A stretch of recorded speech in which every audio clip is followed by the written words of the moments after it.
Hindi napigilan maliitin ni Montulfo si Senador Rodante Marcoleta at inihambing ito sa tricycle kumpara sa kasalukuyang Senate Blue Ribbon Committee Chairman Ping Lacson na maaari umanong ihalintulad sa isang luxury car brand.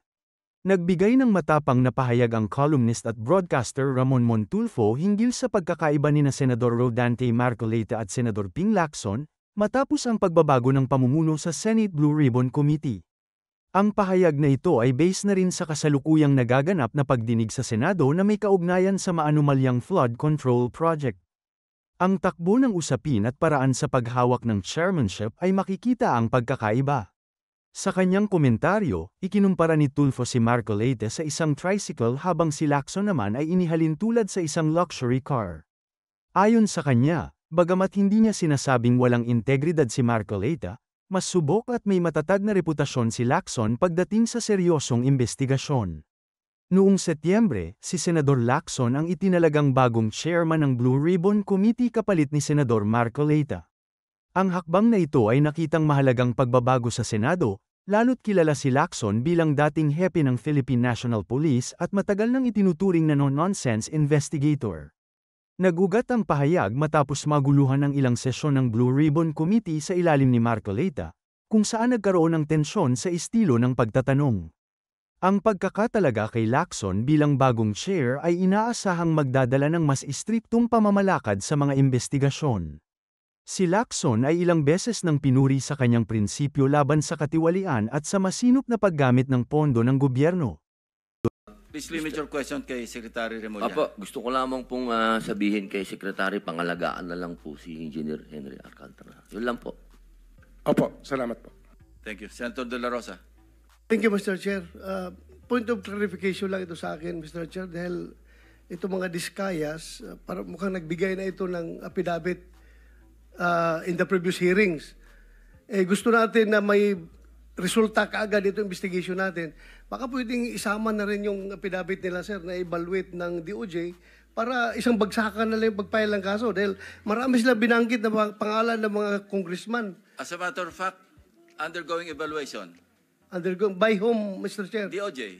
DOJ ongoing. Sir, we met with them already and we will meet again with them tomorrow. Kasi nawala nga yung kahapon, sir. No? We lost the time yesterday. We were supposed to meet yesterday. Hindi lang po natuloy. Yes, sir. Mr. Chair, just para mas maganda kung isang bagsakan na makuha na sana lahat yan, mapaila na kaagad. Opo. Mas maganda. Thank you. Thank you lang, Mr. Chair. Thank you, Salamat. Senator Rapi. Yeah, Mr. Chair, to Secretary Mulya, wala nga talaga sa batas yung bang magsoli muna ng pera para ikaw ay mapasok sa WPP. Pero kung pagbabasehan natin yung kagusto ng taong bayan, ang galit ng taong bayan, na gusto nilang magpakita in goodwill yung accused bago siya mapunta sa WPP, siguro mas maganda kung sundin natin yung kagusto ng taong bayan, right? Opo. Thank you, Mr. Chair. Mr. Chair, there Yes, is also, Senator. I would like to manifest that hindi ko alam kung nakikinig ho tayong lahat, yung sigaw ng taong bayan na libo-libo sa People Power Monument sa Luneta, hindi lang po pagnanakaw, they were also shouting, ibalik yung pera nila. And I believe the Secretary of Justice heard that, and I believe Malacanang heard that. Kaya nga po, dito po sa mga kontraktor, mga opisyal, isole ninyo ang pera ng taong bayan. Hindi po batas ang pinag-uusapan. Wala ho tayong pakialam sa batas. Sometimes, you have to bend the law to be able to please the people. Mas mataas po ang taong bayan sa batas. Am I right, Secretary Remulla? Yes, sir. Mr. Chairman, Thank you, Mr. Chair. Second round. Senator Pangilinan. just to lower the decibels and the stress that comes with high emotions. Si Ginoong Secretary Remulla, si Ginoong Hernandez halimbawa, sinurrender na sa ICI, no? Yung ilang vehicles at sinasabi niyang willing pa siyang mag-surrender ng Lamborghini. I mean, that's his voluntary act. If Engineer Alcantara will do the same voluntarily as a sign of goodwill, there is no law that prevents him from doing that.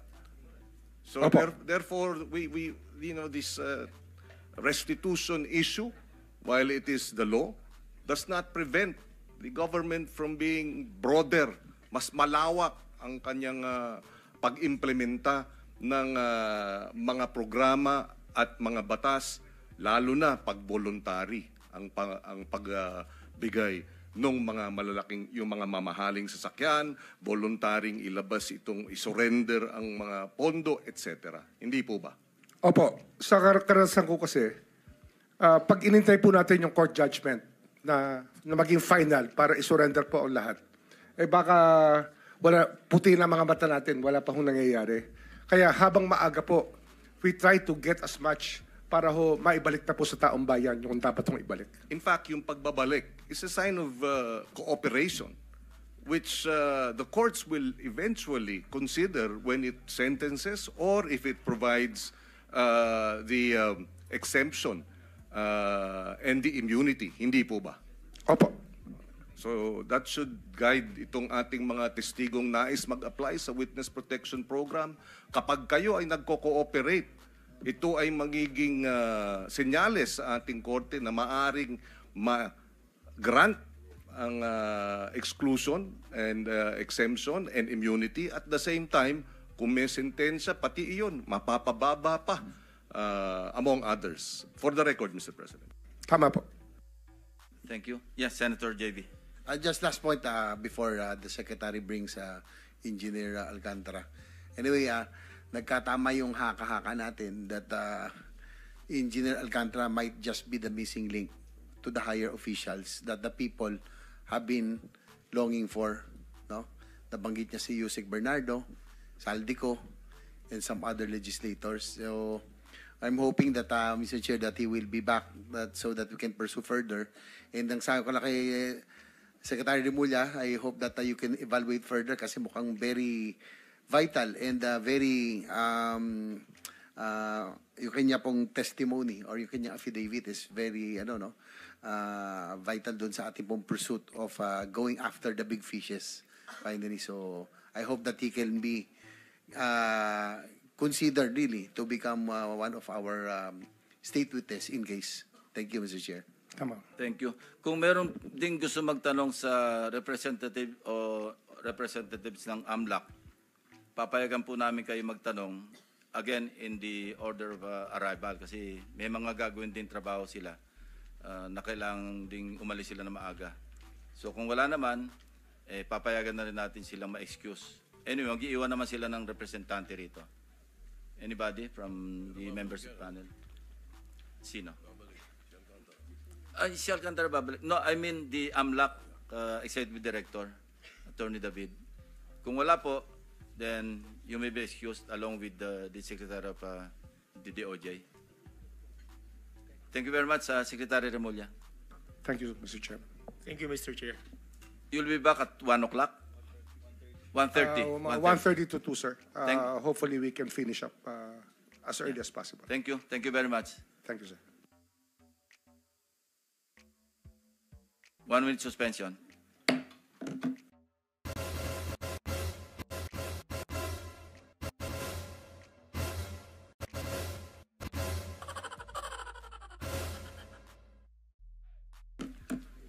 Senator Bram Aquino is recognized. You have 5 minutes. Maraming salamat, Mr. Chairman. Two sets of questions po. Yung isa mamaya sa Philippine Competition Commission with regard to the possible fines sa mga contractors. But uunahin ko lang po si Bryce Hernandez.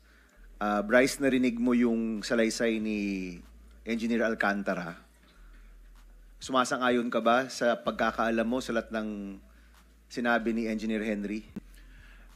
Opo. Actually, lahat po ng dinideliver niya, kami nga po ang nag-aayos ng mga pera nito. Kagaya po nung nasabi ko sa mga unang hearing po natin. So para lang malinaw, lahat ng sinabi niya under affidavit, under oath, sa tingin mo, kino-corroborate mo yung kanyang sinasabi, na tama ang sinasabi niya?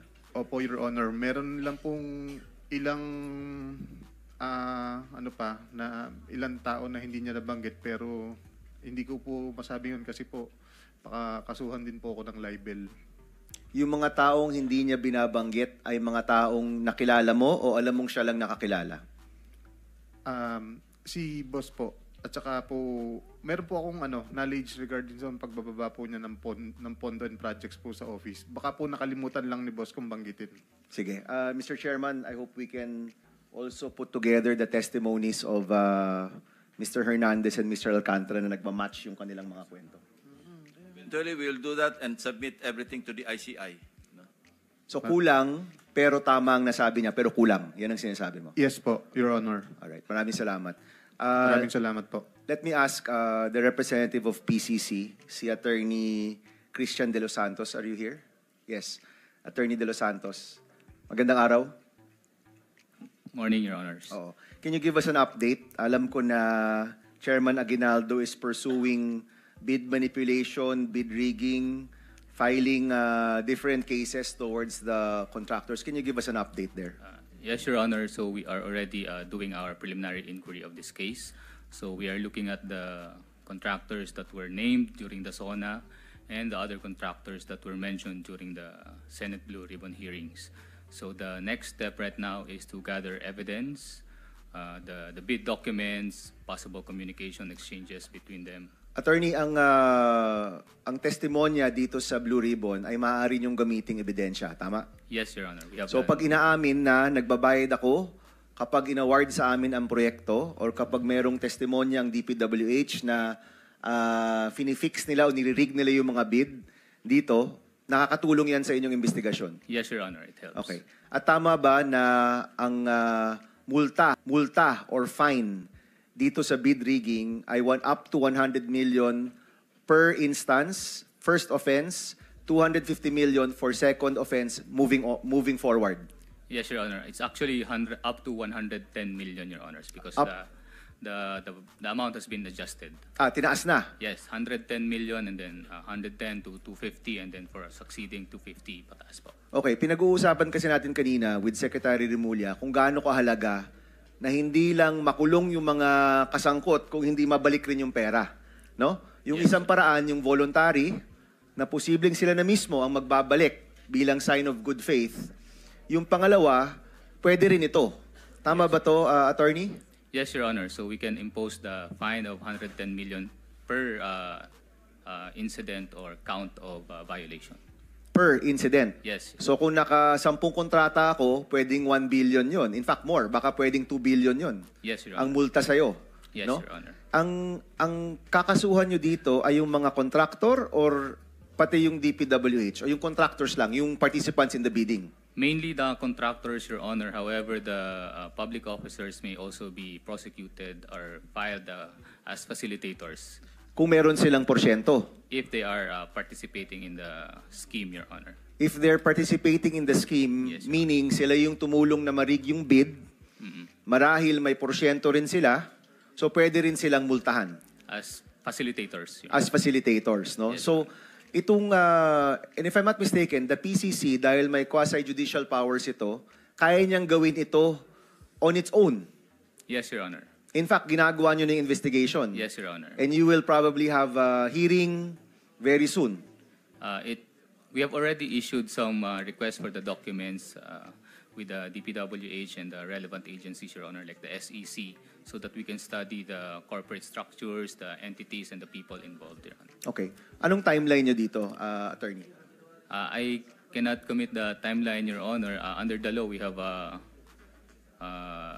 90 days to complete the preliminary part, and then after that, it would depend on the number of entities involved, the complexity of the scheme. Sometimes, iba kasi yung scheme nila, Your Honor, it's not very straightforward. Yes. So we have to look behind that, and then it also depends on the counts of the violation. So some incidents can be straightforward, others are not.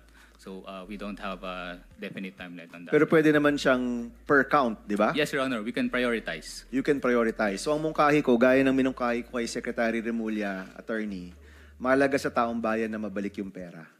Yes. You know, nung isang araw, trillion peso march yun kasi aabot ng trillion peso yung nawala sa kaban ng bayan.